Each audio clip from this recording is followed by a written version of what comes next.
ಆವಕಾಡೋ ಎಂಬ ಆಮೆ ಮುಗ್ಧತೆಯ ಪ್ರತಿರೂಪ.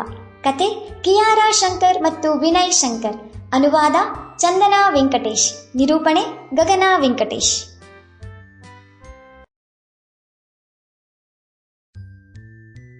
ಆವಕಾಡೋ ಎಂಬ ಆಮೆ ಮುಗ್ಧತೆಯ ಪ್ರತಿರೂಪ. ಇದೊಂದು ತಂದೆ ಮಗಳಾದ ಕಿಯಾರಾ ಶಂಕರ್ ಮತ್ತು ವಿನಯ್ ಶಂಕರ್ ಅವರ ಲೇಖನಿಯಿಂದ ಮೂಡಿಬಂದಿರುವ ಅದ್ಭುತವಾದ ಮಕ್ಕಳ ಚಿತ್ರಕಥಾ ಪುಸ್ತಕವಾಗಿದೆ.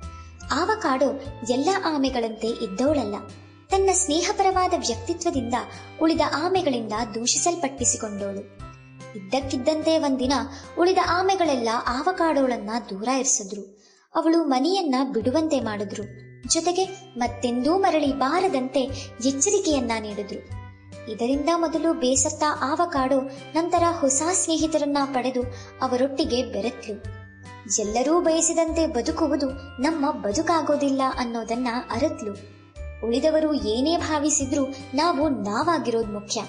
ಈ ಕಥೆಯಲ್ಲಿ ಬರುವ ಅದ್ಭುತವಾದ ಚಿತ್ರಣಗಳು ಎಲ್ಲರ ಕಣ್ಮನ ಸೆಳೆಯುವುದರ ಜೊತೆಗೆ ಮಕ್ಕಳ ಯೋಚನಾ ಲಹರಿಯನ್ನ ವೃದ್ಧಿಸೋದ್ರಲ್ಲಿ ಅನುಮಾನವೇ ಇಲ್ಲ.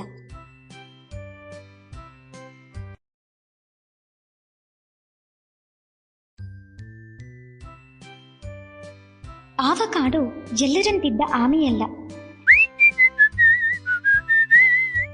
ಎಲ್ಲರಿಗಿಂತಲೂ ವಿಭಿನ್ನ ಮತ್ತು ಸ್ನೇಹಪರವಾಗಿದ್ದ ಆವಕಾಡೋಳನ್ನ ನೋಡಿ ಉಳಿದ ಆಮೆಗಳೆಲ್ಲವೂ ಅವಳಿಗೆ ನೀನು ಈ ಕುಲಕ್ಕೆ ಅಪಮಾನ ಎಂದು ದೂಷಿಸುತ್ತಿದ್ದರು. ಯಾವ ಆಮೆಯೂ ಆಹಾರದ ಅಥವಾ ಹಣ್ಣುಗಳ ಹೆಸರನ್ನ ಇಟ್ಟುಕೊಂಡಿರುವುದಿಲ್ಲ.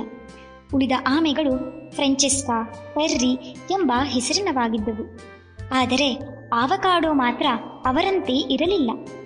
ಆಮೆಗಳಾವೂ ಕೂಡ ತಮ್ಮ Sample complete. Ready to continue?